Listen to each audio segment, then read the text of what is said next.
Hi, I'm Eli, and I'm here to give you a point of inspiration. If you've watched my previous video, you have a pretty good idea where this is going. If not, it might be a little confusing because I'm going to be talking some straight nonsense as I plan an adventure for Dungeons and Dragons. So I highly recommend you go back and watch that one for this one to make any sort of sense. But without further ado, here I go.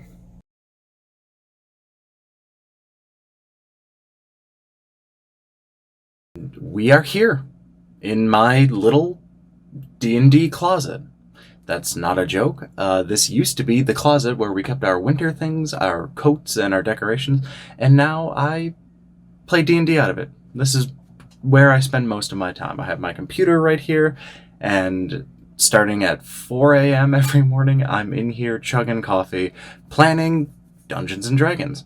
And I'm going to tell you my plan for my Rib Mountain adventure. I've spent a little bit of time doing that. I was going to do this a lot sooner, but I got kind of sick. And that's why my voice sounds so cool right now. Just, that gravel. Gotta have it. When I'm designing a story, I do it backwards. I don't traditionally start at the beginning because, to me, beginnings are boring. They're never as climactic as, the ending. And so that's where I always start. I picture what my party is going to do, what I want them to end at, what I want them to take away. Nobody's going to remember, the tavern keeper gave you this quest. But they're always going to remember if you're standing on the rim of a volcano fighting a red dragon, and the fate of the world is in their hands. That's where I start with. I want to figure out how to get them there, so that way I can build back to a beginning that I think will lead them there.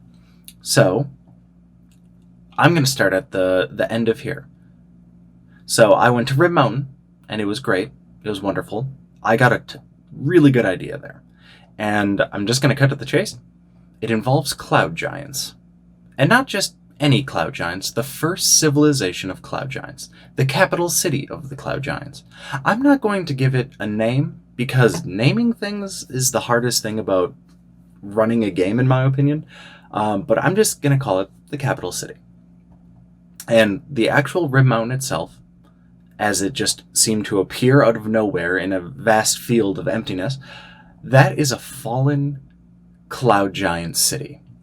And years and years and years, thousands of years ago in my world's history, when the kingdom of Astoria was at war with the Dragon Empire. Dragon Empire? That's not what it was at all.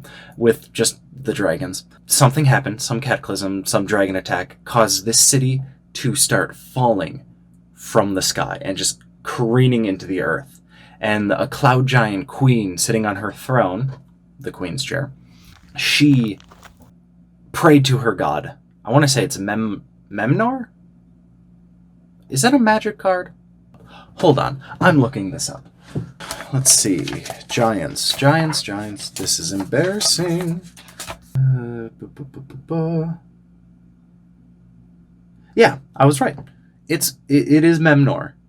Memnor the Trickster. As the city was falling and the Cloud Giant capital city, the jewel of the Cloud Giant Empire, started crashing into the earth.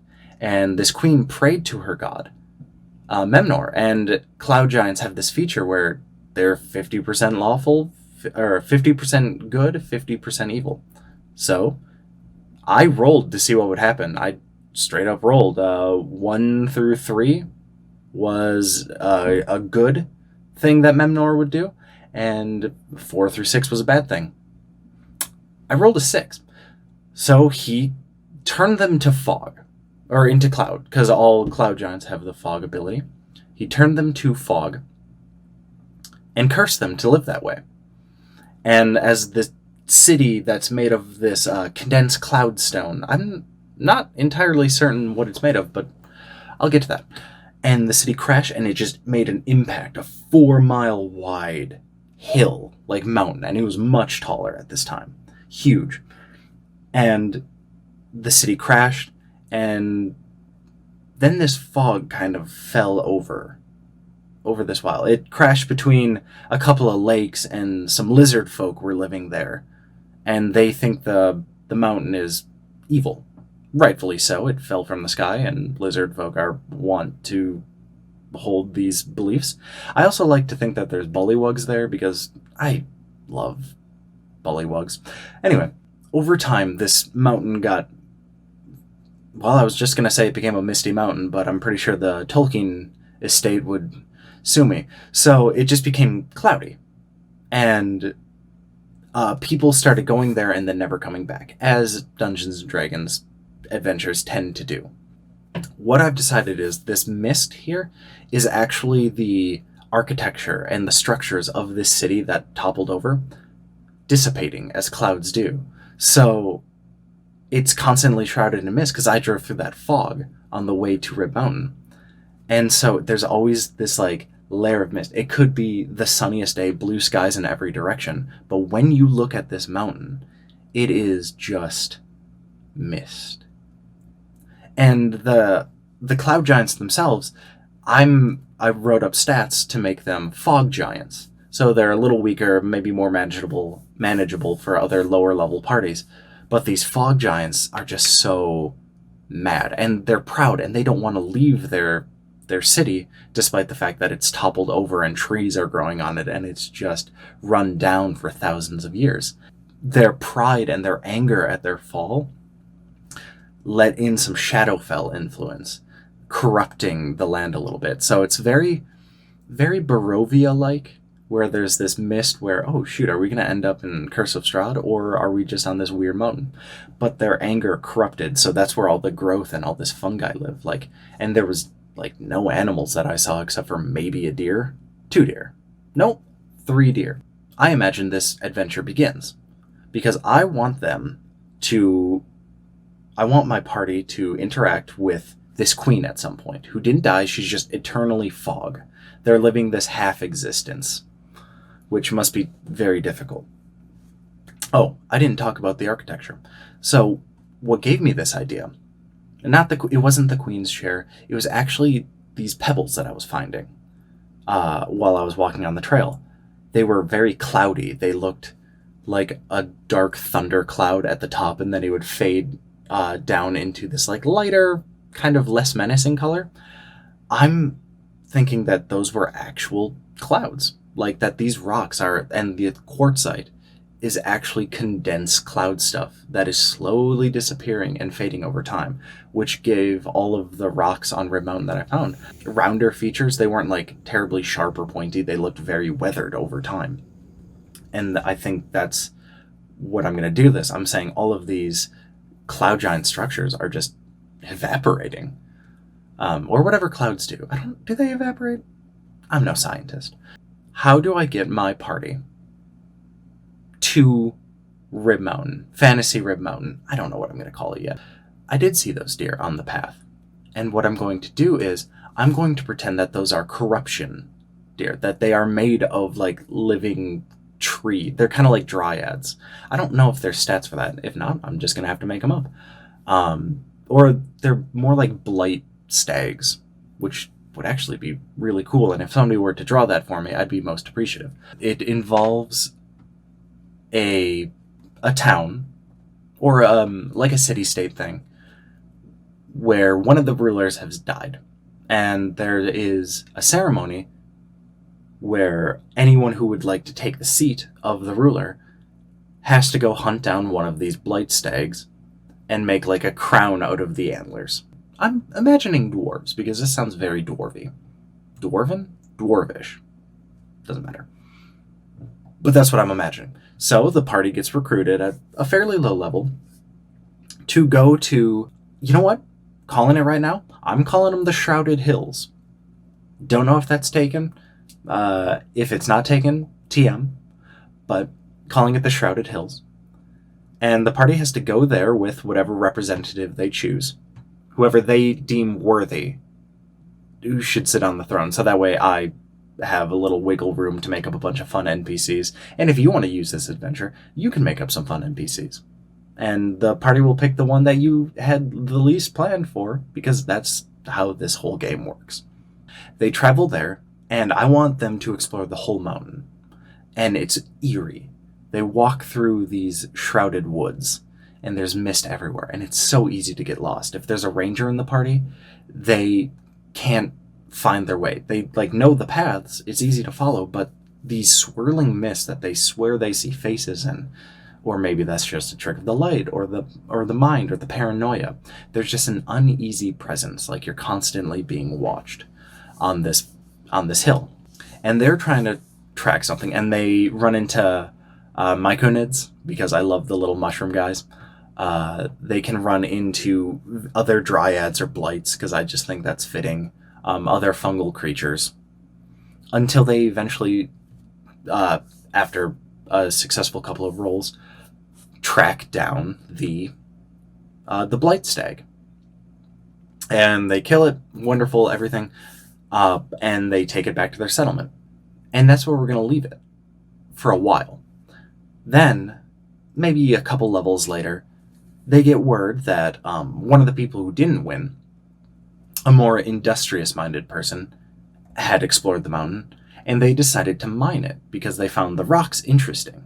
And you know what? I'm fully committing to dwarves now, because I think miners, I think dwarf. And they are mining this quartzite, and noticing strange properties of it, meaning, oh, maybe they can sell it, maybe they can forge weapons with it, they could do a ton of stuff with it, they don't know, but unknown is usually valuable, so they're mining. And the new ruler of this town, who our party has befriended, sends them to go check on them. There hasn't been word over there for a while. So the party, now familiar with how to get there, goes there, and I feel like it would be appropriate that they still get lost. I'll have a random encounter table that they roll on, and they're trying to find a place that they already went, because when they go there the first time, I want them to explore the whole mountain. I want them to go to the top of where the Queen's Chair is. I want them to go to where the mine would be. I want them to go to all of this place, just to show them how difficult it is to find their way back. I'm thinking a very Tomb of Annihilation hex crawl, like a very small hex crawl, where it's more annoying. You're just going in circles rather than going directly to a location. But this mine, they've been mining this, and they're going deep into this mountain, until they start finding actual intact cloud giant ruins.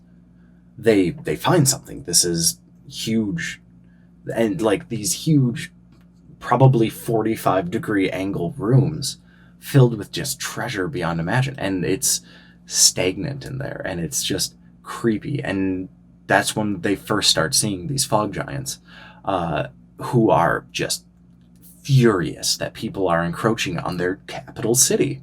Like, why would anyone do that? So they start attacking the miners, and the miners have found something incredibly valuable. I don't know what cracked, whatever. They find something incredibly valuable. A MacGuffin. I feel like every campaign needs a MacGuffin. I'm gonna say maybe this is, you know what it'll be? It'll be the sealed tome that has the plans of how to build cloud architecture.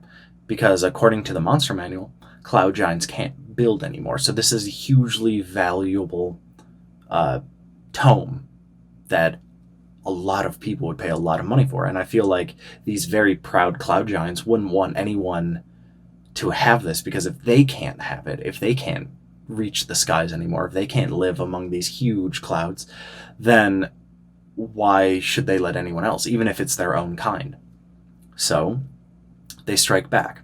They take hostages. They maybe torture's a little rough, but I think since cloud giants are proud, it's definitely enslaving these dwarven miners. I like to think they make them act out the story of their fall, like doing cruel plays where the party can actually learn what happened through these strange, macabre demonstrations of the fall of this capital city. And so the party has to go in, try to get as many survivors out there, but most parties will succumb to greed, and they have the option of taking so many valuables out. There is just artifact after artifact. But once they find the lead miner, the person who didn't originally get the leadership position in that town, they say they found the book. The cloud giants have the book, and weird things started happening in the past, like, week or two. They've noticed that large stones that were previously fallen start floating and rising up, and that these fog giants who seem to fade in and out of existence, but as they read from this tome, they become a little more solid, a little more this. This is what the lead miner is trying to relay to the party. And he says, I think they're doing a ritual, if they understand, that they're going to raise the mountain, raise it directly into the sky, and wage war on just everyone. Because they're just angry at existence. Maybe they're trying to fly up there to fight their god Memnar. Maybe they're going to attack a dragon, and if they attack a dragon, that could have dire consequences for the surrounding areas. Who knows? I'm kind of making this up as I go. I've just had a loose idea, but I'm just spitballing by what I've seen. So now I think the first thing that they would do is they've gone to the Queen's Chair area at the top of the mountain multiple times, the party. They've just ended up there in a loop while exploring. But as they go up there this time, cloud giant architecture is starting to reformulate itself. This is the size of a medium creature, pretty small. This is the size of an actual cloud giant. That's massive. So they have to race up there. They have to fight through newly formed palace guards. The queen is up there, and she is casting her spell to raise the city, and you just see everything like building into place and taking form, and it's actually magnificent. And you see this quartzite that looks gray and cloudy, and it starts springing to life, and as it rises up out of the shroud, I imagine there's like maybe a sunset or a sunrise, and the cloud the architecture takes the color of that, so it becomes like these pinks and oranges and beautiful like mauve and purple colors that like the clouds in the sky would look like at dawn or sunset. And it's just this imposing because it's so imposing because it's so colorful compared to just the drabness that everything in these previous two adventures were. So they're racing to this mountain, and they have to stop this ritual by whatever means necessary. And the queen isn't going to have that. Of course not. So they have to get up there. They have to fight. There's a titanic battle. And with her last dying breath, I like to imagine maybe not the whole mountain raises, or maybe it raises a little bit, but then like drops 6 feet. And there's just like an earthquake and a fissure opens and just like the landscape is just shook. But maybe, this could be cool. The observation tower that I was on, maybe it was reformed into an actual tower with a beacon on it, like a lighthouse that raises into the sky. And maybe the party's on it, maybe not. I can't decide that because I don't know what my party's ever going to do at any given point in time. If I describe to my party, any of my parties, any at all, that, there's a floating tower heading into the sky, they're going to be like, we're going to get on that. For sure. Not even a question. That's what I've got so far. That is my adventure from what I just saw. Everything that I came up with today, I came up with because I saw at every mountain. I saw those weird growth things, and my father-in-law actually recommended that they took the shape of beasts. And he's never played a day in his life. Then I saw fungus, which made me think of myconids. I saw the Queen's Chair and these dull rocks because originally I was going to do stone giants, but these rocks just made me think of clouds. The inspiration is everywhere, and all you have to do is just go out and find it. Be sure to like, share, and subscribe this video because a little baby channel like me needs all the help it can get. And I would love to hear what you think about this. In fact, comment below how you would change it, or what you would add, or if you would like to run this. Let's say if this video gets 50 likes, I will publish something for it. I will throw it up in Google Doc or something that you can have access to. An outline of the adventure with the stats that I came up with that I will link in the video. 50 likes is not much. That's easy peasy lemon squeezy. Again, thank you for watching. It means a lot, and I will see you next time.